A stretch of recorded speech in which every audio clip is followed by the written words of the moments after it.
신약 성경에 세례하다, 세례를 베풀다 라고 하면은 밥티소라고 하는 헬라어로 쓰여졌어요.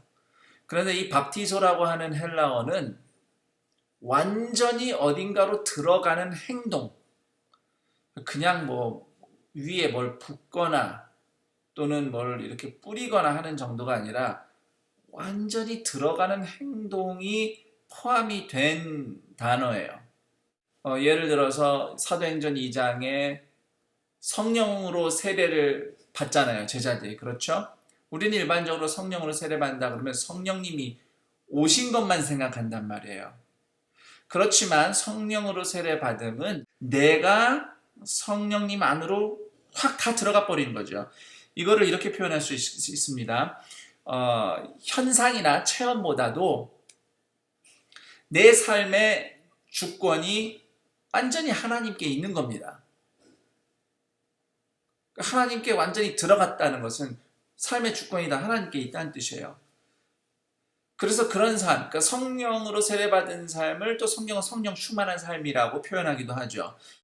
그래서 로마서 6장 3절도 보시면 그리스도와 합하여 세례받은 우리라는 표현이 나옵니다. 그리스도와 합하여 세례받은 거예요. 우리가 예수님 안으로 들어가는 거죠. 그리고 예수님의 다스림을 받는 겁니다.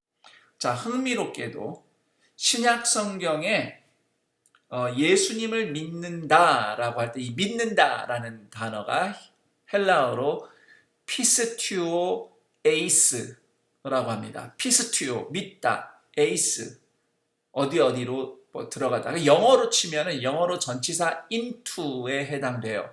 근데 영어를 좀 하시는 분들 아시겠지만 예수를 믿는다라고 영어로 말하면 I believe in Jesus. 그렇죠? 내가 예수님을 믿는다 할 때는 in이란 전치사를 쓴단 말이에요.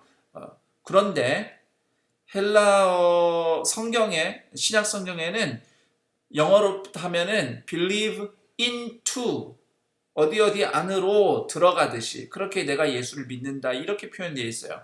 또 흥미로운 것은 사실 헬라어에서는 내가 예수를 믿는다라고 하면 그냥 피스튜오라고 하는 동사만 써도 충분합니다. 뒤에 다른 전치사가 필요가 없어요.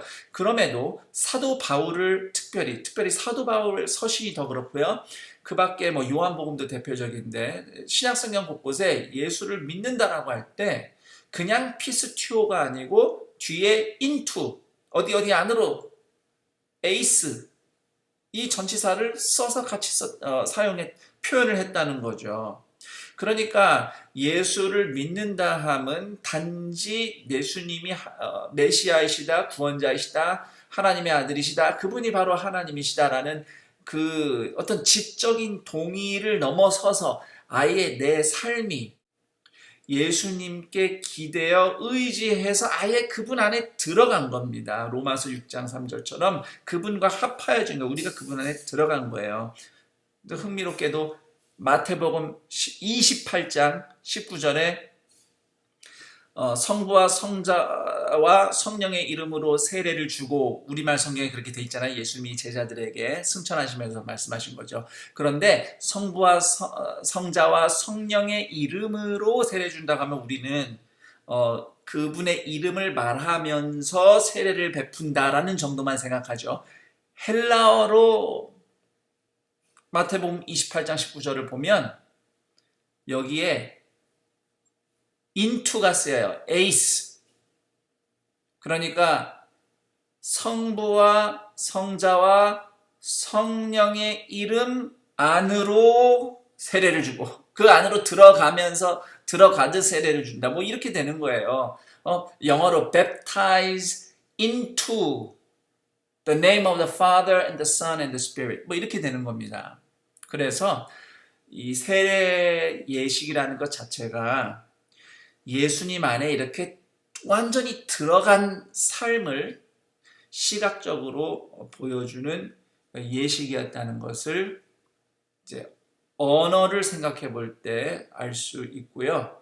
더불어서 그 당시 유대인들이 이미 행하고 알고 있었던 정결 예식을 생각해 봤을 때 초대교회 성도들은 유대인들이 미크베에 자기 몸을 담그듯이 그런 식으로 세례를 받되 대신 예수님의 이름으로 예수님의 이름 안으로 물에 들어가고 나오는 예식을 행했을 것이라고 보는 것이 가장 타당하겠습니다.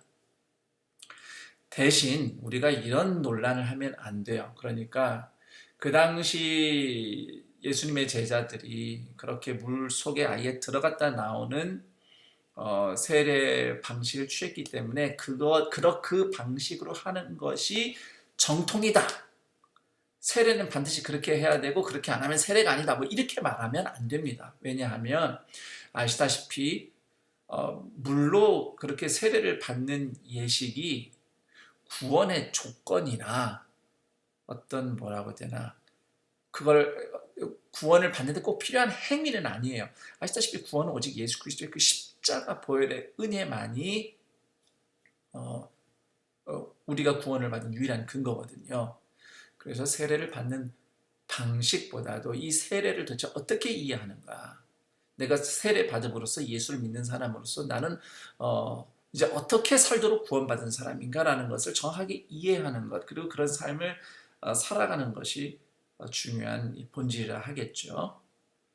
그런 의미에서 세례를 베푸는 방식을 뭐 똑같이 그렇게 해야 된다 이런 차원에서 이렇게 말씀드린 것은 아니고, 적어도 그때 그 당시 이러한 역사적 문화적인 배경이 있었고, 그러므로 세례가 보여주는 어떤 시각적인 효과가 예수를 믿는 삶의 어떤 본질, 그 하나님 안에 예수님 안에 아예 들어가서 그분의 주권 안에서 사는 이 믿음의 삶의 본질을 잘 보여줬다는 것을 우리는 기억해 볼 필요가 있겠습니다. 네, 지금까지 우리 3,000명은 어디서 어떻게 세례를 받았을까라는 질문을 가지고 그 당시 1세기 초대교회, 특히 처음에 예수님의 제자들이었던 유대인들의 세례 방식을 미크베를 통해서 한번 살펴봤습니다.